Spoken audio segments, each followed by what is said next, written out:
नमस्कार, मैं श्वेता राय एक बार फिर से आपका स्वागत करती हूं आपके अपने चैनल देश दस्तक पर। आपको पता है, प्रधानमंत्री नरेंद्र मोदी अपनी कुर्सी बचाने के लिए किसी भी हद तक जाने को तैयार हैं। ये सिर्फ कहने के लिए अमित शाह और मोदी की सरकार है, लेकिन इस सरकार को पूरी तरह से चंद्रबाबू नायडू और नीतीश कुमार कंट्रोल कर रहे हैं। मध्य प्रदेश, राजस्थान जैसे राज्यों को डमी सीएम देने के बाद खुद प्रधानमंत्री एक डमी पीएम बनकर रह चुके हैं और उनकी कमान नायडू और नीतीश कुमार के हाथों में है। क्या प्रधानमंत्री एक कठपुतली बनकर काम कर रहे हैं और सत्ता का लोभ दिखाकर नायडू और नीतीश कुमार पीएम का इस्तेमाल कर रहे हैं?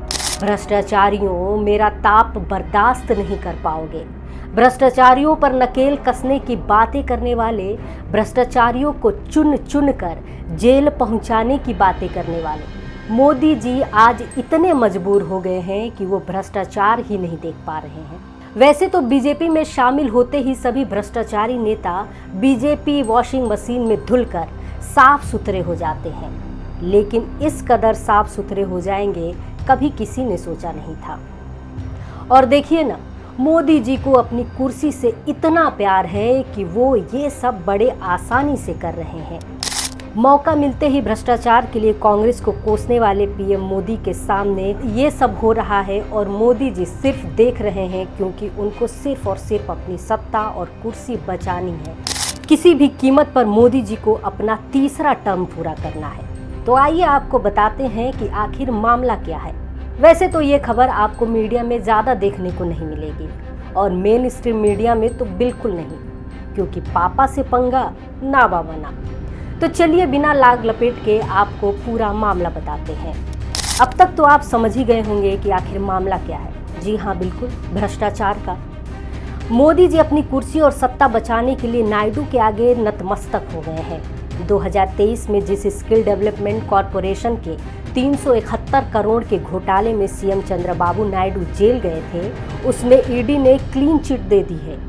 इस स्कैम में जगनमोहन रेड्डी की सरकार में नायडू 53 दिन जेल में बिताए थे और आज ईडी ने नायडू को उसी भ्रष्टाचार में क्लीन चिट दे दिया है। तो क्या इसमें यह माना जा सकता है कि ईडी का इस्तेमाल आज तक मोदी सरकार विपक्षी नेताओं के लिए कर रही थी, उसकी कमान अब नायडू और नीतीश के हाथों में है। सोनिया गांधी से 50-50 घंटे पूछताछ करने वाली ईडी अब मोदी जी की नहीं, बल्कि नायडू और नीतीश के लिए काम करेगी और मोदी जी अपनी कुर्सी बचाने के लिए दोनों नेताओं के आगे नतमस्तक हो गए हैं। वहीं अब सोशल मीडिया एक्स पर चंद्रबाबू नायडू ट्रेंड कर रहे हैं और सभी मोदी सरकार और ईडी को ट्रोल कर रहे हैं। सबसे पहले आपको दिखाते हैं कि कांग्रेस ने एक फोटो शेयर करते हुए किस तरह मोदी जी पर निशाना साधा है। वहीं एक दूसरे पोस्ट में लिखा है कि मोदी वॉशिंग मशीन दाग धुले चुटकियों में। मोदी की वॉशिंग मशीन में चंद्रबाबू नायडू भी धुल गए। ईडी ने नायडू को एक घोटाले में क्लीन चिट दे दी है। स्किल डेवलपमेंट कॉरपोरेशन से जुड़ा घोटाला है, इसमें नायडू जेल भी गए थे। अब मोदी ने अपने मित्र नायडू को पाक साफ घोषित करवा दिया है। ये है भ्रष्टाचार के लिए जीरो टॉलरेंस। वहीं जाने माने पत्रकार राजीव सिंह ने लिखा है, ईडी में चंद्रबाबू नायडू को एक घोटाले में क्लीन चिट दे दी है। ये वही घोटाला है जिसमें नायडू जेल गए थे। बाकी ईडी एक निष्पक्ष संस्था है, ये आपको पता है। वहीं एक एक्स यूजर शिवराज यादव ने लिखा है, चंद्रबाबू नायडू को ईडी ने एसडीसी घोटाले में क्लीन चिट दे दी है।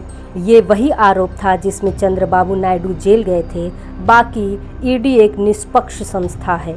शरद पूर्णिमा की गिफ्ट मुबारक हो, #चंद्रबाबू नायडू। तो दूसरे एक्स यूजर शादिक एसके ने लिखा है, चंद्रबाबू नायडू को ईडी ने छोड़ दिया एसडीसी घोटाले। तो आप इसी बात से अंदाज़ा लगा सकते हैं कि मोदी जी अपनी सरकार को चलाने के लिए इतने आतुर हैं कि वो कुछ भी करने को तैयार हैं और उनको सिर्फ और सिर्फ अपनी सत्ता चाहिए, अपनी कुर्सी चाहिए। और भी खबरों के लिए आप हमारे साथ जुड़े रहिए और देखते रहिए देश दस्तक। नमस्कार।